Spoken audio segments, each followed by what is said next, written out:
Wholeness, welcome. This is Josh Dipple, Integrating Presence, and today I'm on Wisdom app and on Insight Timer, and the title is called Don't Associate with Fools, and on Wisdom app I'm calling it Veto Fools. And the description I have here is a brief chat associating with the wise while setting aside fools and that which comes with it. So I'll kind of get into, why this is, what inspired this, and then some personal experience, and then what happens when really making a firm resolve to associate with the wise. So just to do a definition here of a fool, is a person who acts unwisely or imprudently, a silly person. It's one of the dictionary definitions for it. But I'm also going to include here those who engage in deceit in order to fool another. And by deceit, the definition is the action or practice of deceiving someone by concealing or misrepresenting the truth. Years ago, when I worked in the online world, I followed some of this April Fool's culture, and Warren Ellis, a comic book writer, called being on the internet today like amateur hour. And so, what is the big deal? This is all just fun and games, right? April Fool's Day, what's the harm in it? No harm, just people having jokes, haha, big deal, right? Well, I don't know. I remember one time Google, even the huge companies get in on culture of fooling people and being foolish or trying to deceive people and then trying to make one look clever and smart by fooling another. I don't really get it. I mean, one year Google had this thing where they were going to print out the entire internet on paper, which would, it seems kind of funny, and maybe it is, but what happens if the internet goes down? It doesn't actually seem like a bad idea if that was happening. Maybe, I don't know.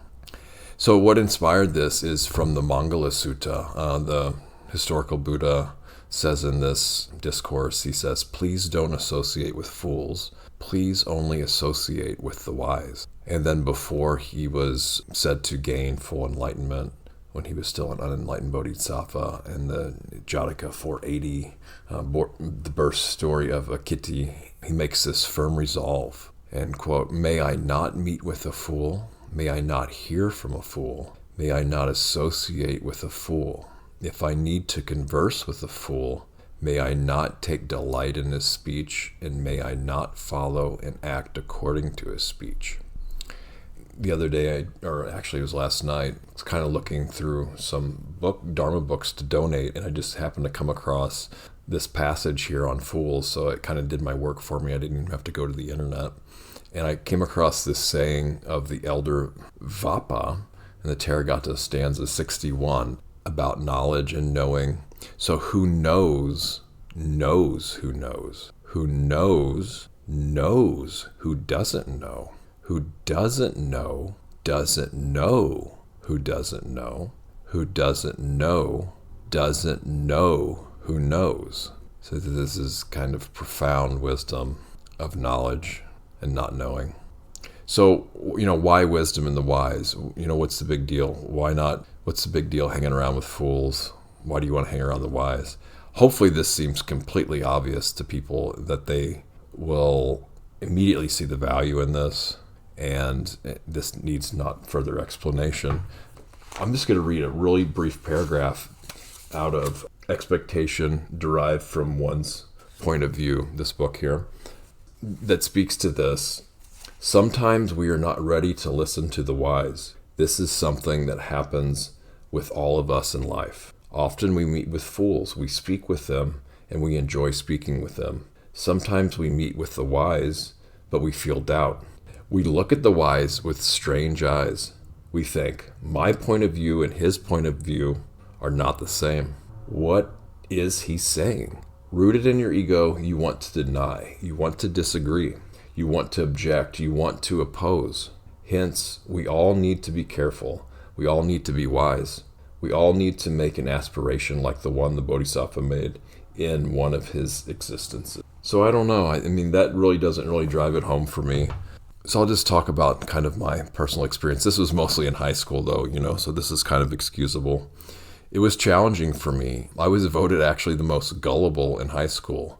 And so in my defense, I would say though, Not that I really need to defend, but to speak to that, it's like, why would anyone want to set out to deceive someone to make them gullible? A quick aside, I just heard somebody coming in the building here saying, knocking on the door saying housekeeping, like a joke, right?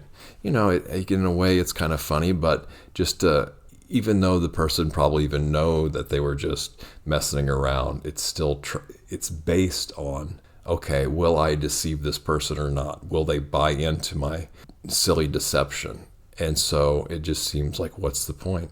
But back in high school, voted the most gullible.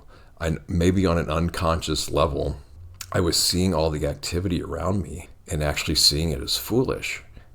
And then seeing this level of competition to do these things that seem foolish. So what was I going to do?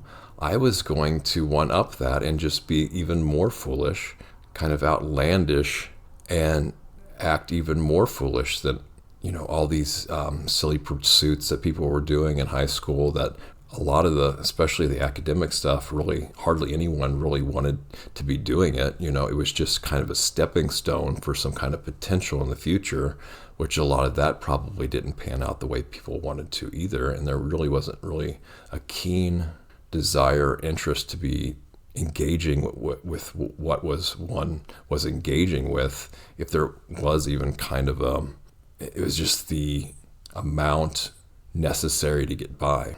There really wasn't any kind of enthusiasm with it a lot of the times. Now, I can't make a general sweeping statement because I did have some really cool teachers, a couple of really cool teachers I really resonated with. But I would say for the most part, it was just seeing more foolishness.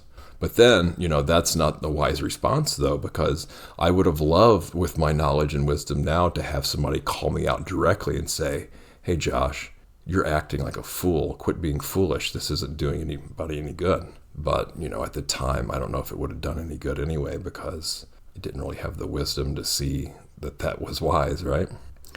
And then a really brief story. My grandfather, though, he had this dog called Buster, and it was a rat terrier. Actually, he had several of these rat terriers, but he all named them Buster. One would pass away, he would get another one that looked almost exactly the same and call it Buster again.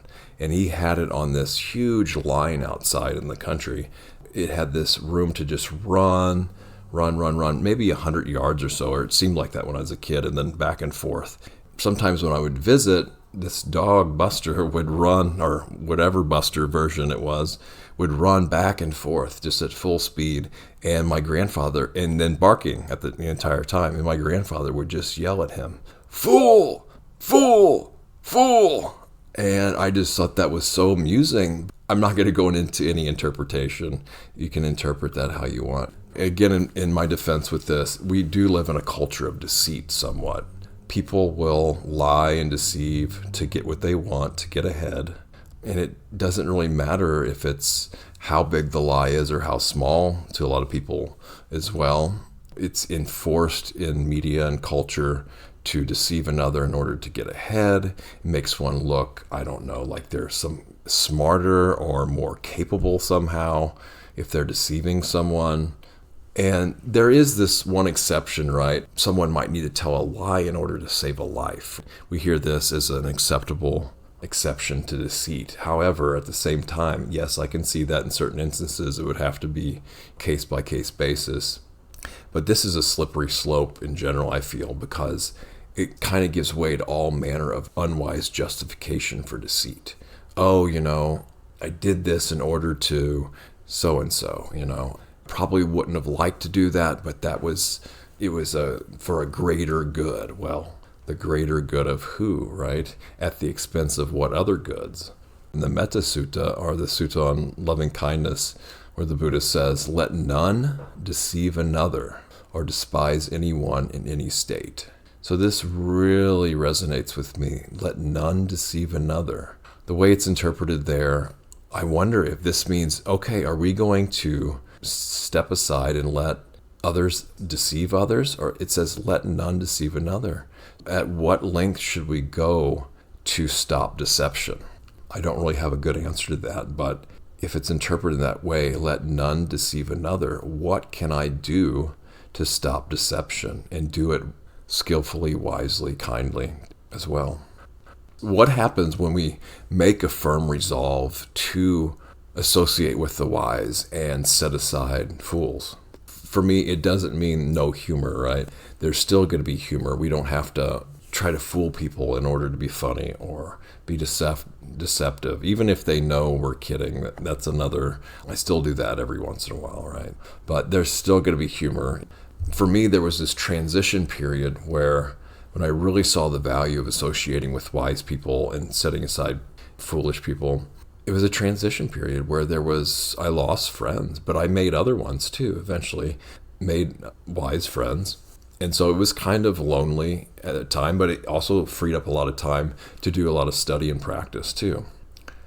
It's all about letting go, right? We let go of some foolish people and foolishness. But at a certain point, there's only so much we can let go of. It just keeps coming back. Whenever what we're trying to let go of will eventually let go of us, right? That's the kind of 180 way of looking at it. Sometimes what we're trying to let go of, we don't really have any more effort or power to do so. When the time's right, whatever we're trying to let go of will actually let go of us, in a manner of speaking. When I was searching out for this stuff too, I also came across some Bible verses, which I don't normally do, even though I was raised in a loosely Christian tradition, but I found these interesting. So this is Proverbs 13:20, and this is a Geneva Bible translation. There's a few English translations that came before the King James, and those are interesting since the modern translations, from what I understand, tend to play off the King James translation. But he that walketh with the wise shall be wise, but a companion of fools shall be afflicted. In one way, that's good wisdom, but it seems to be almost framed in do this or else kind of thing. And that kind of turns me off a little bit. I don't have any more time here, but I was going to read something from the Wycliffe Bible, and that was a pre-King James translation, and just show how much the language has changed. English language has kind of been degraded. But I'm just going to read Proverbs 14:7 through 17 real quick from the MSG. And I hadn't heard of this one. It's a modern translation. Escape quickly from the company of fools. They're a waste of your time, a waste of your words. The wisdom of the wise keeps life on track. The foolishness of fools lands them in the ditch. The stupid ridicule right and wrong, but a moral life is a favored life. The person who shuns the bitter moments of friends will be an outsider at their celebration. Lives of careless wrongdoing are tumbled down shacks. Holy living builds soaring cathedrals. There's a way of life that looks harmless enough. Look again, it leads straight to hell. Sorry, okay, so 13. Sure, those people appear to be having a good time, but all that laughter will end in heartbreak. Sift and weigh every word. A mean person gets paid back in meanness, a gracious person in grace. The gullible believe anything they're told. The prudent sift and weigh every word. The wise watch their steps and avoid evil. Fools are headstrong and reckless. The hot-headed do things they'll later regret. The cold-hearted get the cold shoulder. So I don't have time to go through here and analyze and pick out what I might have talking points on, criticisms and praise, but there it is. May you all be blessed with ideal and optimal wisdom. May you know and associate with the wise, and may you set aside fools and foolishness for your benefit, for our benefit, for the benefit of all beings everywhere.